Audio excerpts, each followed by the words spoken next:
YouTube के digital web में आप सभी का स्वागत है। मैं गौतम कुमार आज निहारिका परिकल्पना की चर्चा करूंगा और इससे संबंधित जो तथ्य हैं, जो मान्यताएं हैं, उसके बारे में जानकारी देने का प्रयास करूंगा। तो जैसा कि मैंने बताया कि जो निहारिका परिकल्पना है वो कांट के द्वारा प्रतिपादित वायव राशि परिकल्पना का ही संशोधित रूप है। तो कांट की वायव राशि का ही संशोधित रूप है, जिसको संशोधित करने का प्रयास लैप्लास के द्वारा किया गया था और लैप्लास के द्वारा जो वायव राशि का संशोधित रूप के रूप में निहारिका परिकल्पना का प्रतिपादन किया गया। तो देखते हैं निहारिका परिकल्पना में इनके द्वारा किन मान्यताओं को शामिल किया गया है। तो चलिए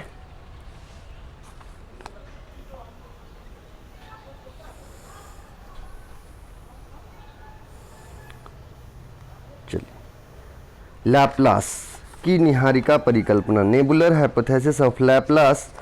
लाप्लास फ्रांसीसी विद्वान थे जिन्होंने अपना मत ग्रहों की उत्पत्ति से संबंधित या पृथ्वी की उत्पत्ति से संबंधित भी बोल सकते हैं, सन 1796 ईस्वी में प्रस्तुत किया था, जिसका वर्णन इन्होंने अपनी पुस्तक exposition of the world system में किया है।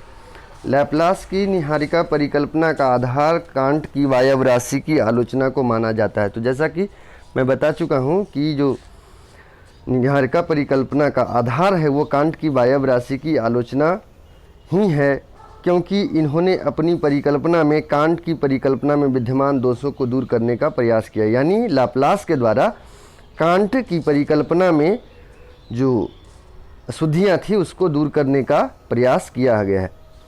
इस प्रकार लाप्लास ने कांट के दोषों या अशुद्धियों को दूर करके अपना संशोधित मत प्रस्तुत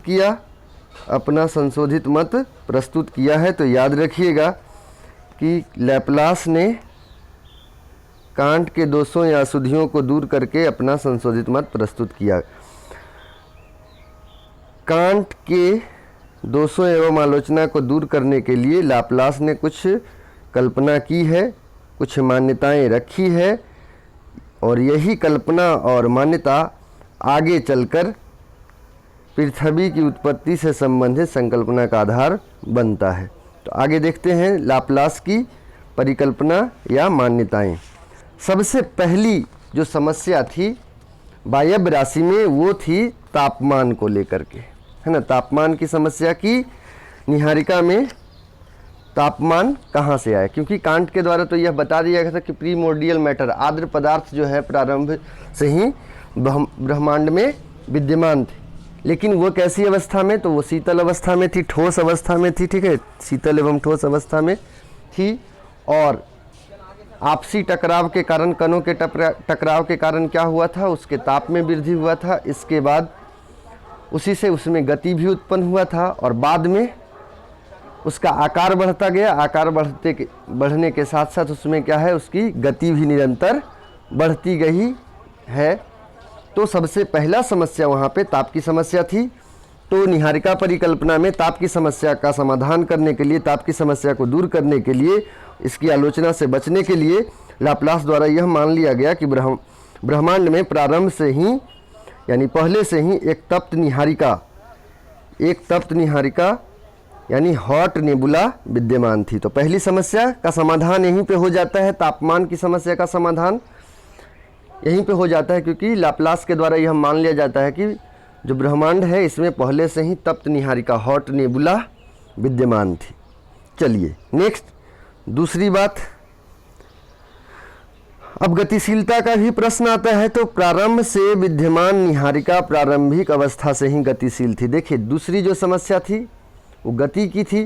तो लाप्लास के द्वारा यह मान लिया गया कि गर्म भी थी और प्रारंभ से ही जो विद्यमान थी निहारिका वह कैसी थी, तो वह गतिशील अवस्था में थी। चलिए दूसरी मान्यता यह है इनकी। तीसरी मान्यता की बात करते हैं।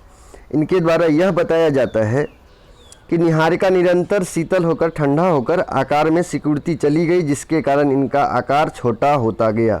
देखिए एक सबसे प्रमुख आलोचना वायव्य राशि की गई थी कि किसी भी पदार्थ का यदि आकार बड़ा है तो उसकी गति क्या होगी, कम होगी, यदि आकार छोटा है तो गति क्या है, तीव्र होगी। तो यहाँ पे उस समस्या को भी दूर करने का प्रयास लाप्लास के द्वारा किया गया है। इनके द्वारा यह बताया जा रहा है कि निहारिका क्या है, निरंतर शीतल होती गई, मतलब ठंडा होती गई। ठंडा होने के बाद कोई भी गर्म वस्तु यदि ठंडा होगा तो क्या होता है कि वो सिकुड़ता है। तो इनके द्वारा बोला गया कि शीतल होकर आकार में सिकुड़ती गई, यानी आकार छोटा हो गया। जब आकार छोटा हुआ तो क्या होगा कि उसके स्पीड में वृद्धि हो जाती है, यानी जिसका आकार छोटा होता है उसकी गति क्या है, अधिक होती है, तीव्र होती है। तो इसको भी दूर करने का प्रयास किया गया है तथा इसकी गति में निरंतर वृद्धि होती चली गई, यानी आकार सिकुड़ता गया और गति में निरंतर वृद्धि होती चली गई। चलिए आगे देखते हैं। उपयुक्त मान्यताओं या तथ्यों के आधार पर, उपयुक्त मान्यताओं या तथ्यों के अनुसार लाप्लास ने यह माना कि अतीत काल में प्रारंभ से ही ब्रह्मांड में गतिशील तप्त महापिंड विद्यमान थी और इस पिंड को, यानी गतिशील तप्त पिंड को निहारिका माना गया। तो याद रखिएगा, निहारिका क्या है लाप्लास के अनुसार, अतीत काल में प्रारंभ से ही ब्रह्मांड में विद्यमान गतिशील तप्त महापिंड, इस पिंड को, यानी इस गतिशील तप्त पिंड को निहारिका माना गया है लाप्लास के द्वारा।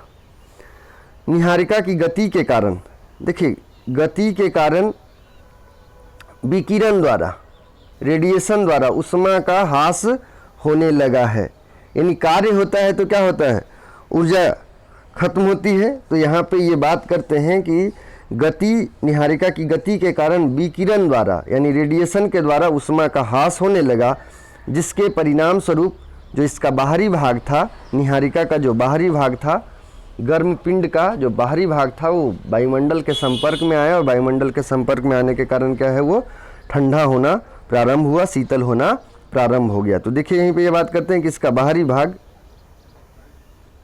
इसका जो बाहरी भाग है,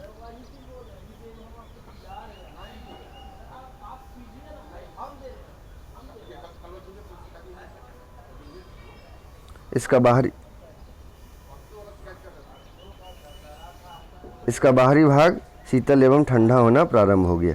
चलिए आगे चलते हैं।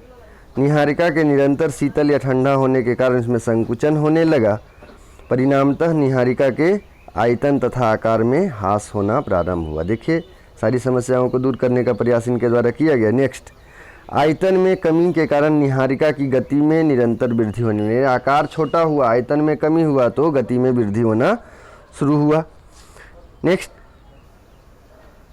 गति में निरंतर वृद्धि से उत्पन्न केंद्रापसारी बल, गति में निरंतर वृद्धि से उत्पन्न केंद्रापसारी, देखिए सेंट्रीफ्यूगल फोर्स की बात करते हैं, कि प्रभाव के परिणाम स्वरूप निहारिका के मध्यवर्ती भाग के पदार्थ भारहीन होने लगे तथा मध्य भाग बाहर की ओर उभरने लगा है। देखिए बताए हैं कि कोई भी वस्तु मूव करता है, कोई भी पदार्थ घूमता है तो क्या होता है कि भारी जो चीज़ें हैं वो केंद्र की ओर चली जाती है और जो हल्की चीज़ें हैं वो बाहर की ओर बल्ज के रूप में निकल जाती है सेंट्रीफ्यूगल फोर्सेस के प्रभाव के कारण। तो यहाँ पे भी वही बात की गई कि जो मध्यवर्ती भाग था, मध्यवर्ती भाग का जो पदार्थ था वो भारहीन होने लगा तथा मध्य भाग बाहर की ओर उभरने लगा।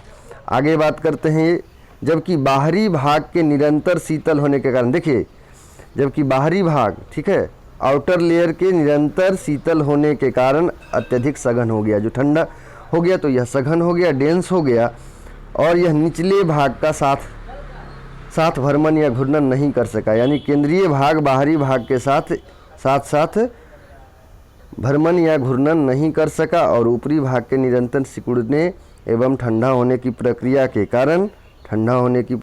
कारण इसका जो मध्यवर्ती भाग था, सेंट्रल वाला जो भाग था, छल्ले के रूप में अलग हो गया। तो ऐसा समझिए कि मान लिया जाए ये है कोई वस्तु मूव कर रही है, यहाँ पे ये जो बाहरी भाग है ये एटमॉस्फेयर के संपर्क में आया, तो ये ठोस हो गया, जबकि बाहरी वाला, अंदर वाला भाग क्या है कि वो गर्म ही है। अब इस प्रकार से, और जो भारी चीज़ें होती है केंद्र की ओर दिखाई पड़ती है, तो बल्ज होने के कारण क्या है, ये बाहर वाला लेयर और अंदर वाला लेयर दोनों एक साथ घूम नहीं सका, भ्रमण नहीं कर सका, जिसके कारण क्या हुआ कि यह छल्ला के रूप में मध्यवर्ती भाग से छल्ला के रूप में बाहर निकला। ये जो पदार्थ है वो छल्ला के रूप में बाहर निकला। आगे हम लोग इमेज में भी देखेंगे। लाप्लास के अनुसार निहारिका से केवल एक ही छल्ला नहीं निकला। देखिए इसकी आगे ये बात करते हैं कि जो रिंग निकला है, जो छल्ला निकला है, एक ही छल्ला नहीं निकला है, मात्र एक ही छल्ला निकला। सॉरी, लाप्लास के द्वारा यह बताया गया कि निहारिका से केवल या मात्र एक ही छल्ला बाहर निकला, मतलब एक बाहर निकला है, ठीक है, और एक ही छल्ला बाहर निकला, ये ध्यान दीजिएगा, कभी कभी सवाल यहाँ से आ जाएगा। तथा कालांतर में यह छल्ला 9 छल्लों में विभाजित हो गया, मतलब एक ही छल्ला, सेंटर से एक छल्ला बाहर निकला, एक रिंग बाहर निकला, उसके बाद यही 9 छल्लों में 9 रिंग में विभाजित हो गया तथा प्रत्येक रिंग का, प्रत्येक छल्ला का एक दूसरे से दूर हटता चला गया। तो याद रखिएगा, एक छल्ला बाहर निकला, बाद में ये 9 छल्लों में विभाजित हुआ और प्रत्येक छल्ला एक दूसरे से दूर हटता गया। यहाँ से सवाल ज़्यादा रहेगा क्योंकि सिलेबस यही है आपका। सिलेबस बोला गया है निहारिका परिकल्पना, और सब बताए तो बेस था, उसके बिना तो काम चलेगा नहीं। आपको समझना होगा तो वायव्य राशि भी समझना होगा। इसके अलावे और जो वर्गीकरण बताए हैं वो भी आपको ध्यान देना होगा। लेकिन एक्चुअल में जो आपको बोला गया है सिलेबस है ना, वो यही बोला गया है कि निहारिका परिकल्पना आपको पढ़ना है, तो इस पर थोड़ा सा ज़्यादा ध्यान दीजिएगा। नेक्स्ट बात करते हैं, प्रत्येक छल्ले के, प्रत्येक रिंग के समस्त पदार्थ के एक स्थान पर गांठ के रूप में एकत्रित होने के कारण जो इसका जो पदार्थ था एक स्थान पर गांठ के रूप में, नॉट के रूप में एकत्रित होकर गर्म वायव्य ग्रंथि हॉट गैसियस एग्लोमेरेशन का रूप धारण किया, जो आगे चलकर शीतल होकर ठोस बन गया। यानी ये जो छल्ला निकला था उससे जो इसमें जो पदार्थ थे एक साथ घूमते घूमते घूम रहे थे और एक जगह एकत्रित हुए और बाद में यह ठंडा होकर ठोस बन गए, शीतल होकर ठोस बन गए। आगे देखते हैं, इस प्रकार 9 ग्रहों का निर्माण हुआ। इस प्रकार ये बताते हैं कि 9 ग्रहों का निर्माण हुआ और इसी प्रक्रिया की पुनरावृत्ति के कारण ग्रहों से उपग्रहों का भी आविर्भाव हुआ है, यानी निर्माण हुआ है। तो इसी प्रक्रिया के पुनरावृत्ति के कारण ग्रह का निर्माण हो रहा है और उसी ग्रहों से जो प्लेनेटरी नेबुला होती है ना, उसी से उपग्रहों का निर्माण हुआ है। साथ ही निहारिका का अवशिष्ट केंद्रीय भाग में सूर्य का निर्माण हुआ है। अवशिष्ट केंद्रीय भाग में सूर्य का निर्माण हुआ है। तो ये है आपका निहारिका परिकल्पना। आगे हम लोग इमेज में देखते हैं, जैसा कि पिछले क्लास में भी हम आपको बताए थे कि इमेज तो सेम ही होगा। ये है आपका प्रारंभ से ही विद्यमान, पहला जो है 1 नंबर आपके स्क्रीन पे दिख रहा होगा, ये क्या है, प्रारंभ से ही विद्यमान तप्त महापिंड, तप्त महापिंड और तप्त या और गतिशील महापिंड। देखिए डायरेक्शन भी दिखाई पड़ रहा है। पहला ये दूसरी अवस्था की जहाँ तक बात करें, दूसरी अवस्था में ये देखिए पूरा घूमना शुरू हुआ और संकुचन प्रारंभ हुआ, ठीक है, सिकुड़ता गया, ठंडा होता गया, सिकुड़ता गया। तीसरी अवस्था में उसी का परिवर्तित रूप एकदम पूरा शेप ले लिया है, आकार ले चुका है, डिस्क शेप में आ गया है। और चौथी अवस्था की बात करते हैं, देखिए कई सारा रिंग बाहर निकला हुआ दिख रहा होगा, कई सारा छल्ला बाहर निकला हुआ दिख रहा है चौथी अवस्था में। और पांचवी अवस्था की जहाँ तक बात करें, वर्तमान समय में जो सौरमंडल पढ़ते हैं, जो सौरमंडल की बात करते हैं, वो यही है, sun is the centre of universe या sun is the centre of solar system and all planet revolves around the sun in elliptical path. बात करते हैं कि सूर्य जो है सौरमंडल के केंद्र में है और सभी ग्रह सूर्य की परिक्रमा दीर्घवृत्ताकार पथ में करते हैं, अपने अपने ऑर्बिट में करते हैं। चलिए आगे, अब इस सिद्धांत की कुछ आलोचना भी की गई है। देखिए यही इमेज चलेगा, ये गैस का बादल जो है बताते हैं ये गर्म है, पूरा दिख रहा होगा रेड रेड, ये पूरा गर्म था, ये लैप्लास के द्वारा बताया गया था, गर्म था और गतिशील भी था, ठीक है, इसमें गति भी विद्यमान थी, महापिंड था, ये याद रखिएगा। इसके अलावा इसी से क्या है, निहारिका से ही तारों का निर्माण होता है, ग्रहों का निर्माण होता है। तो निहारिका को ब्रह्मांड का नर्सरी भी कहा जाता है। तो देखिएगा कभी कभी आपसे सवाल पूछ दिया जाता है कि तारों का नर्सरी किसे कहा जाता है ना, तारों का नर्सरी किसे कहा जाता है, तो तारों का नर्सरी निहारिका को ही कहा जाता है। तो कभी कभी तारों का निर्माण गृह किसे कहा जाता है, तो तारों का निर्माण गृह भी निहारिका को ही माना जाता है। इसके बाद ये देखिए अभी जो वर्तमान अवस्था में है, इसके अलावे ये इसकी चर्चा तो हम कर चुके हैं कल भी कि अलग अलग अवस्थाओं में तारों का निर्माण होता है, और ये है आपका नेबुला।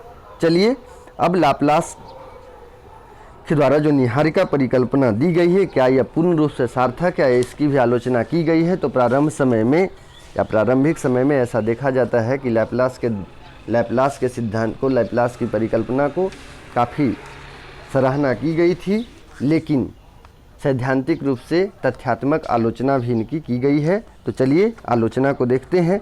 इसके अलावे ये भी बात करते हैं कि साथ ही निहारिका का जो अवशिष्ट केंद्रीय भाग था, जो केंद्रीय भाग था, सेंट्रल लेयर जो था, उसी से केंद्रीय भाग था, उसी से क्या हुआ है, सूर्य का भी निर्माण हुआ है। तो कभी कभी यदि समस्या आ जाए कि ये तो सूर्य का बात नहीं किए हैं सर, तो नहीं, ऐसा बात नहीं है। जो अवशिष्ट बचा हुआ था उसी से सूर्य का निर्माण होता है। आगे इनके द्वारा जो प्रतिपादित, लाप्लास के द्वारा प्रतिपादित सिद्धांत है निहारिका परिकल्पना, 19वीं शताब्दी के मध्यवर्ती भाग, मध्य में, 19वीं शताब्दी के मध्य में, याद रखिएगा 19वीं शताब्दी के मध्य में इनकी जो है, तो 19वीं शताब्दी के मध्य में याद रखिएगा, नाम है फ्रांसीसी विद्वान रॉस, ROCHE। रॉस कब किए हैं, तो 19वीं शताब्दी में, 19वीं शताब्दी में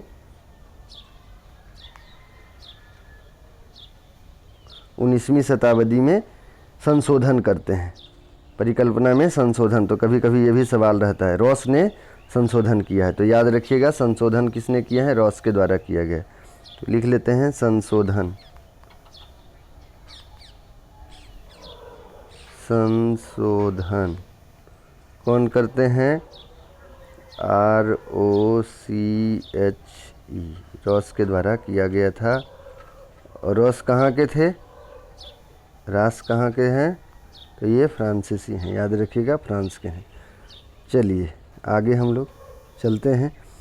इसकी आलोचना क्या की गई है। सबसे पहली बात यहाँ देखते हैं कि लाप्लास निहारिका परिकल्पना में यह मानकर चलते हैं कि प्रारंभ में एक तत्व तथा गतिशील निहारिका थी, पर यह कहाँ से आई तथा इसमें उष्मा तथा गति कहाँ से उत्पन्न हुई, इस प्रश्न का उत्तर इस परिकल्पना से नहीं मिलता है। बस इसकी भी आलोचना की गई। बोले कि अब निहारिका परिकल्पना में लाप्लास के द्वारा यह माना गया कि प्रारंभ में यह किस अवस्था में थी, निहारिका या महापिंड जो है वो तप्त अवस्था में थी, गतिशील अवस्था में थी, निहारिका गतिशील थी, पर यह कहाँ से आई, ये जो तप्त और गतिशील निहारिका थी ये कहाँ से आई।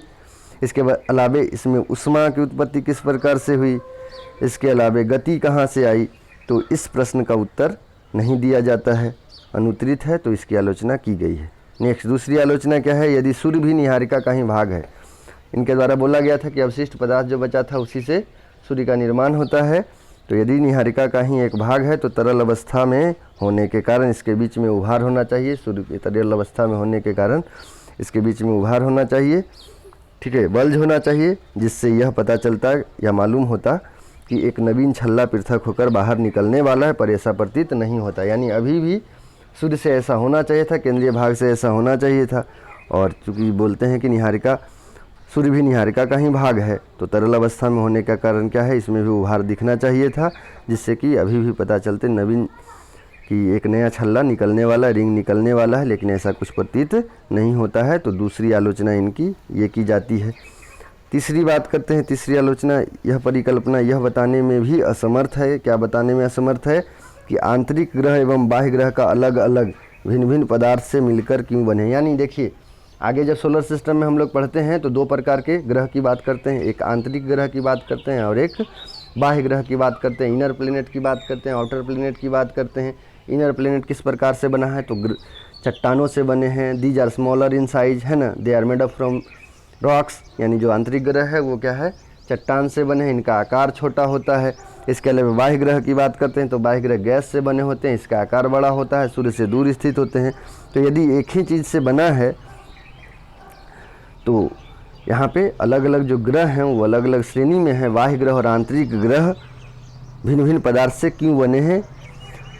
लाप्लास के अनुसार सभी ग्रह एक ही पदार्थ से बने हैं, ये तो इनके द्वारा बताया गया है, परंतु वर्तमान समय में यह सिद्ध है कि आंतरिक ग्रह रॉक सा चट्टान से बने जबकि बाह्य ग्रह गैसीय प्रकृति के हैं। तो इनकी भी ये जो है, ये जो बात है, ये मान्यता है, इसकी भी पूर्ति या इसकी समाधान, इसका भी समाधान इस लैपलास के सिद्धांत के द्वारा नहीं किया जाता है। तो इस प्रकार से इनकी आलोचना भी की जाती है। तो अंततः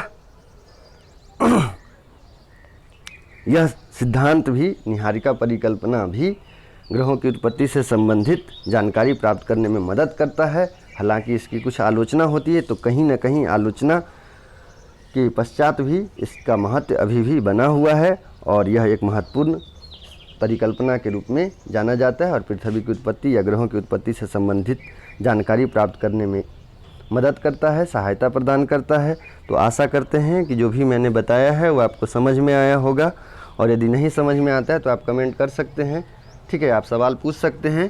तो धन्यवाद आप सभी को, मिलते हैं नेक्स्ट क्लास में, ठीक है, मिलते हैं नेक्स्ट क्लास में। धन्यवाद, जोहार। तब तक आप लोग एग्ज़ाम की तैयारी करते रहिए।